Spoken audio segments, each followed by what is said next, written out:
Sok szeretettel köszöntök mindenkit, szerintem látszik rajtam, nem vagyok épp kipihent, mert hogy ugye a San Franciscói Samsung rendezvényről kellett átérni Barcelonába pár nappal későbbre, hogy a Xiaomi rendezvényen is részt tudjunk venni, és ez meg is történt. Noha nem volt egyszerű, de ezt majd talán egy off-topic videóba elmesélem.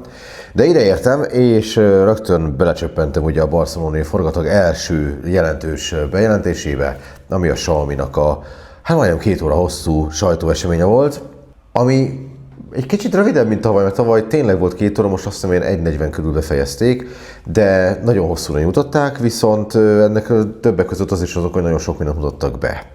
De most persze nem ott volt most a sajtórendezvényt, ahogy szokott lenni, hanem kicsit távolabb, hogy többek kelljen utazni érte, de megint egy óriási nagy helyszín volt, egy nagy színpaddal, kiáltóteremmel és minden egyéb körítéssel.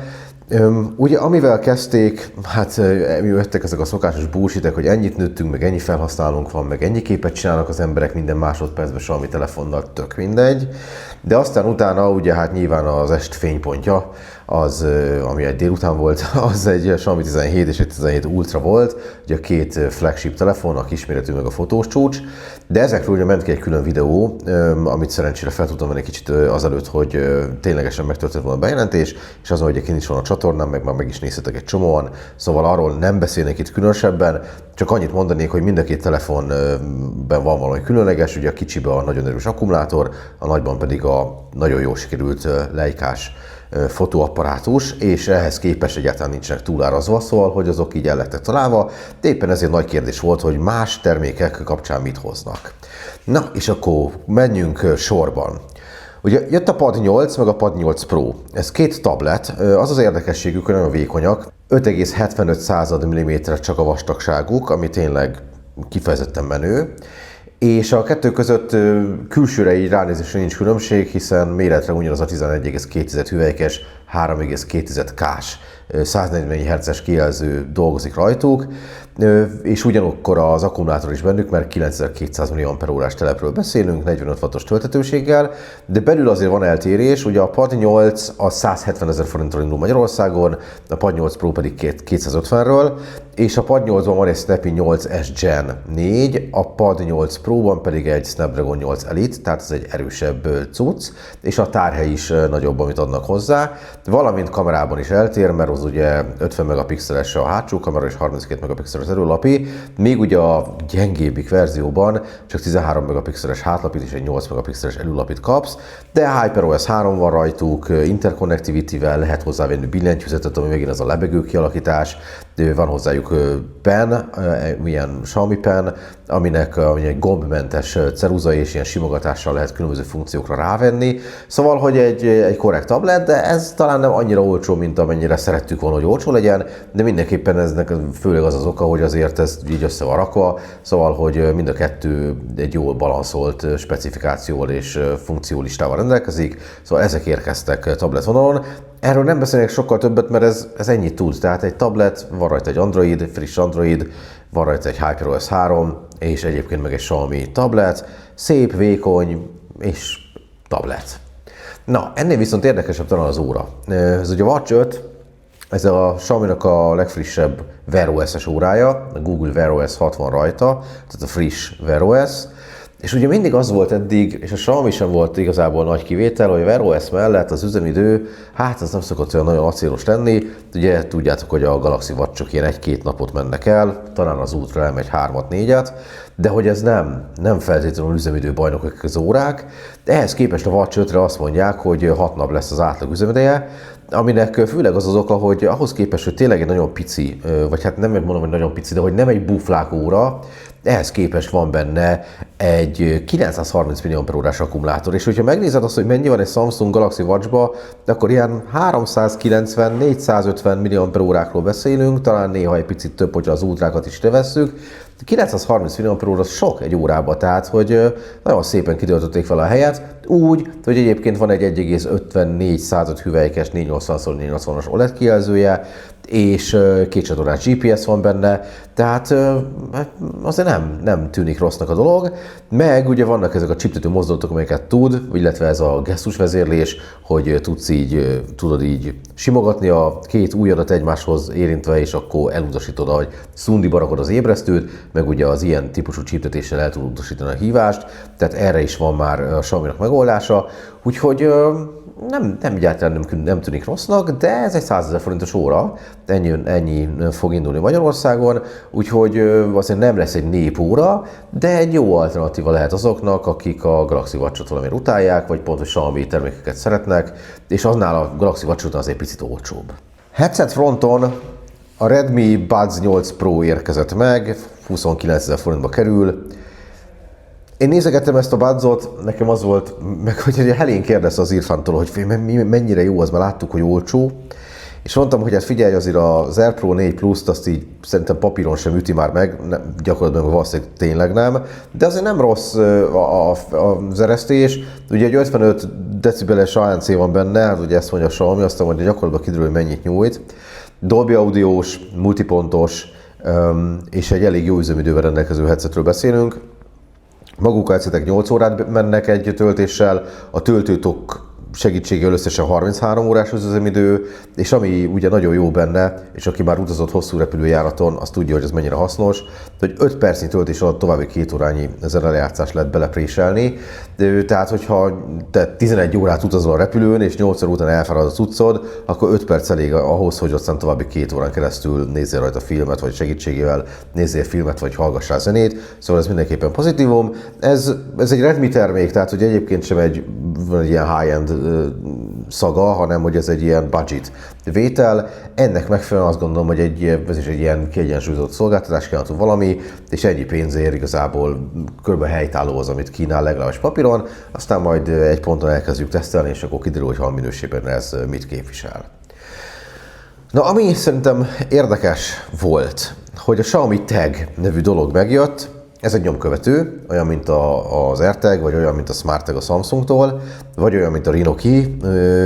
Tehát, hogy egy olyan kis GPS-es ketyere, ami így elfér a tenyeredben nagyon könnyedén, és egy gombelemről megy, arról működget, elmegy egy évig, hogyha nem kell sokat nyeztetned, és egyébként pedig, hát ugye az benne a truváj, hogy nem csak a Google ökoszisztémával működik együtt, hanem az Apple Find My-jal is, vagyis két kvázi hálózatnak is a része tud egyszerre lenni, tehát két dolog is, kétféle ökoszisztém is tudja trackelni azt, hogy a te nyomkövetőd éppen merre tartózkodik, ami ugye hát hasznos akkor, hogyha pontos lokációt szeretnél róla megtudni.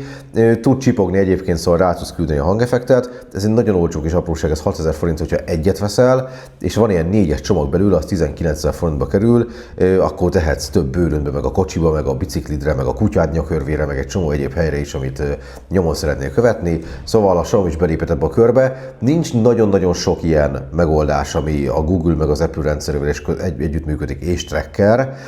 Ugye tud ilyet még egyébként a Eufy, ugye az Ankerhez tartozó Eufy, meg ugye az említett Reno-Key is ilyen. Szóval, hogy de egyébként ez nem annyira elterjedt, szerintem el fog jobban terjedni. Mindenképpen azon, hogy ez egy jópofa kis apróság, és nem vagy belekötve egy platformba, tehát hogy ez tényleg ilyen szempontból egy ilyen teljes körűbb kapcsolódási élményt biztosít a kis trackerek számára, mint ha bármi élményt kapnának ettől, de mindegy, tehát hogy értitek, de az a lényeg, hogy jobb a hálózati, vagy a eszközszintű, vagy az ökoszisztémás lefedettsége, mint egy átlagos hasonló nyomkövetőnek. Na, és akkor jött egy roller, illetve jött egy roller család, de ebből ugye hát a színpadra is használtották ki, meg utána a kiáltóterembe is. A Scooter 6 Ultrát volt érdemes megnézni, mint kvázi csúcsmodellje az új szériának. Az utcán arra fogod megismerni, hogy sárga. Tehát elég egyszerű és jól megkülönböztethető, tehát ilyen nagyon sárga dolog, de nem is olcsó, mert ez 340 000 forint, és ugye ez 1200 wattos maximális teljesítmény leadásra képes motor van benne, ami 45 Nm-es nyomatékot tud, 12 hüvelykes, széles abroncsokon gurul, tehát ez az eddigi legnagyobb kerekű Xiaomi roller, ha úgy tetszik, és elől-hátul ugye lengőkaros felfüggesztése van, Ugyanakkor viszont, amit mindenképpen róla tudni kell, hogy az európai modellek, és szerintem egyébként ez főleg Európában terítik ezt a cuccot, 25 km/h maximális sebességben vannak fixálva, tehát annál gyorsabban nem tudsz menni, viszont jó a gyorsulása nagyon, hiszen 1200 wattos a motor benne, és az emelkedő járási képessége is kiváló, és azt mondja a Xiaomi róla, hogy 75 km-es a hatótáv a benne levő akkumulátorral, ami hát ugye egy rollernél egyébként mindig túlzás, amit tapasztalatunk szerint, de gondolom, hogy egy 50-60 km azért kiesik belőle, az pedig már a városi ingázásra napi szinten bőven elegendő lesz, és megfelel ugye hát alapvetően a tervezett Kressz előírásainak is, szóval, hogy ilyen szempont szerintem nem lesz vele probléma. Na, és akkor az utolsó kis dolog, amit még így előrángattak, az ultraszín Magnetic Powerbank. Hát ez ugye egy vicces dolog, amikor egy Samsung meg egy Xiaomi mágneses töltő külső aksit csinál, mert hogy az ő telefonjaik gyárilag nem mágnesesek, vagyis kell mindenképp egy tokot vegyél ezekre, hogy rá tud tenni aztán ugye a kvázi gyári töltő tokot, illetve külső akkumulátort, de ha megvan a tok, akkor ugye mágnesesen tapad, meg hát nyilván nem kell, hogy ilyen tokod legyen, hogyha mondjuk van egy iPhone-od, mert arra meg úgy tok nélkül is rá tud tapadni. Itt ugye az a truváj, hogy ez nagyon-nagyon vékony, 6 mm-es, és ennek ellenére 5000 mAh akkumulátor tud, 25 wattos töltési sebességgel kábelen, és 15 wattos töltési sebességgel wireless. Tehát ha így nézzük, akkor ez egy ilyen kellemes kis apróság. Van neki egy ára is, 30 000 forint, ami egyébként nem kevés pénz, viszont ugye nagyon büszkék arra sem, hogy az övék az a legvékonyabb egyik ilyen cucc. És több színben van, és hát természetesen hát van belőle narancssárga, és Anonymous Balázsnál pont volt egy ilyen narancsszínű iPhone, amivel össze lehetett párosítani, meg tudtuk nézni, hogy mennyire passzol a narancssárga ahhoz a narancssárgához, ami az Apple-nek a narancssárgája, és tökre, tehát hogy ugyanaz az árnyalat. Talán egy picit pasztellesebbnek éreztem magát ezt a külső aksit, de nem tűnik fel. Tehát, hogyha valaki azt mondja, hogy az Apple tartozik, simán elhiszed, mert tényleg ugyanolyan az árnyalata, pont szépen rápasszol az iPhone-nak a hátlapjára. Szóval, hogy a Xiaomi gyártott az Apple-ösök számára egy tartozékot. Én ezt ebben foglalnám össze. Nincs olyan Xiaomi telefon, amire egy narancssárga külső aksit szeretné rácuppantani, hiszen nincs ilyen színárnyalat a Xiaomi kínálatában, tehát ez célzottan arra megy rá, hogy az iPhone tulajdonosoknak is gyártson a Xiaomi egy olyan terméket, amit remélhetőleg örömmel fognak használni. Na, egész gyorsan elmondtam, ahhoz képest, hogy ők 1 óra 40-et szarakodtak vele. Én ezt sokkal rövidebben összefoglaltam. Ugye nyilván ennek az is az oka, hogy a két Xiaomi 17-ről nem kellett már beszélnem, hiszen azokról beszéltünk. Viszont amikor lement az egész prezentáció, akkor még előrángatták ugye az autót. Kapásból ugye az volt, hogy amikor odaértem a kiáltás helyszínére, vagy a rendezvény helyszínére, akkor az utcán állt egy SU7 meg egy YU7, tehát a Xiaomi-nak a két már piacon lévő és már félmillió példányba értékesített és legyártott elektromos autója, kínai rendszámmal, tehát ezt szerintem fölrakták egy konténerbe Shenzhenbe, levették Barcelonába és begurították ide a rendezvény helyszín elé, hogy meg lehessen őket ugye nézni, de most mutattak egy új autót, ami hát full egyértelműen koncepció, és hát én nem voltam lenyűgözve. Tehát, hogy ez igazából egy hipersportkocsi, nagyon durva légellenállási együtthatóval, meg rengeteg dizájnos bigyulával rajta, meg szerintük szuper belső térrel, de nekem nagyon ijesztő volt. De ők annyira jónak gondolják a belső teret, hogy még ilyen szimulátort is csináltak belőle. Ez ugye a GT, a Xiaomi autójának a GT verziója, ami ugye a Gran Turismo. Hát nekem egy kínai elektromos autó és a Gran Turismo egy légtérbe akár, nem, vagy egy mondatba, az teljesen ambivalens érzés. Ezt nem tudom ezt a két dolgot összepárosítani, de hát nem is én vagyok a célközönség, sőt szerintem alapvetően senki sem a célközönség. Ez így ebben a formában nem fog utcára menni. Ez egy ilyen tech demo, vagy egy ilyen image termék, amivel így villogtatják azt, hogy ők ilyet is tudnak tervezni, ha akarnak. De nem nagyon látom, hogy mi az értelme azon túlmenően, hogy villognak vele. Szóval, hogy ez volt a One More Thing, és mi mindig ott tartunk, hogy kiírják a kijelzőre nagybetűkkel, hogy One More Thing. Ez egy 20 éves poén lassan, de mindegy, azt gondolták, hogy ennek van még itt helye, és akkor ennek az autónak is itt van helye. Ugyanez volt a vélemény a Dreamy autójáról is, ugye egyszer sem mutatták, nem mutatták, hogy tudnak ilyet csinálni, akarnak, de hát nem kell komolyan venni, mint ahogy szerintem ezt a hipersportkocsit sem kell komolyan venni a Xiaomitól.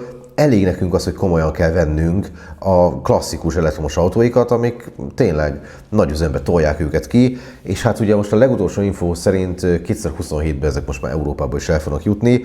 Nem azért nem jutnak el, mert nem felelnek meg az európai akárminek, azért nem jutnak el, mert a belpiaci keresletet se tudják kielégíteni gyártási kapacitással, tehát amíg Kínában megveszik őket, addig nem kezdik el hajóztatni őket Európába, úgyhogy azért van az, hogy ennek az európai bevezetése mindig egy picit csúszogat, és most 2027-nél tartunk a jelenállás szerint. Na, úgyhogy ez volt a rendezvény. Hát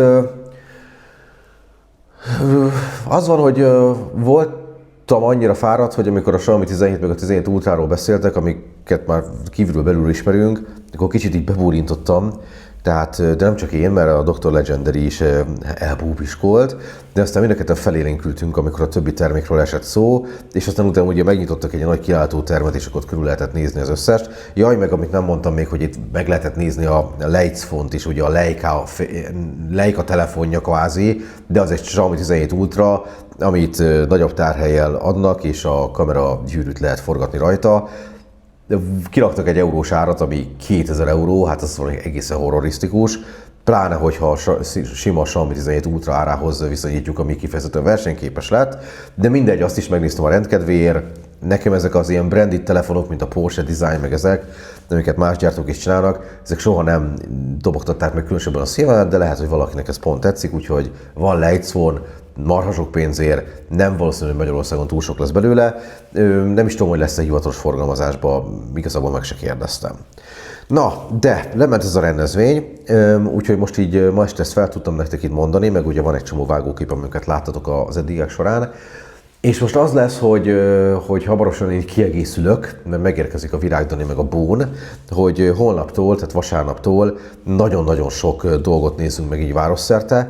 Most ez a videót, ezt fölvettem, elkezdem összevágni, de lehet, hogy fel is töltöm, de azt gyanítom, hogy vasárnap délelőtt vagy reggeli órába fog kimenni, mert nagyon késő leszek vele készen, mire ez fogyasztható lesz.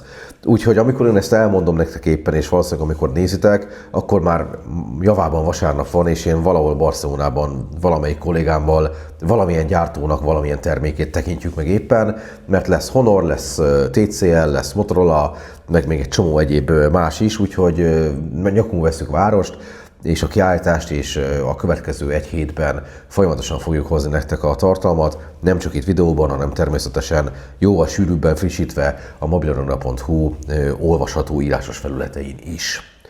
Úgyhogy ezúttal ezt itt befejezem. Nagyon szépen köszönöm mindenkinek a kitüntető figyelmet, aki eddig is nézegette a Mobil Arena YouTube csatornáját. Ha most tévedtél ide először, és úgy érzed, hogy lehet, hogy van értelme más videókat is megnézni itt, akkor itt a lehetőség, hogy feliratkozz. Aki meg már úgyis feliratkozva vannak, nagyon szépen köszönöm, hogy ezt is kitartóan végigtekintette. És hát ugye mondanom sem kell, hogy kezdődik az MVC, szóval nagyon hamarosan érkezünk egy következő videóval. Sziasztok!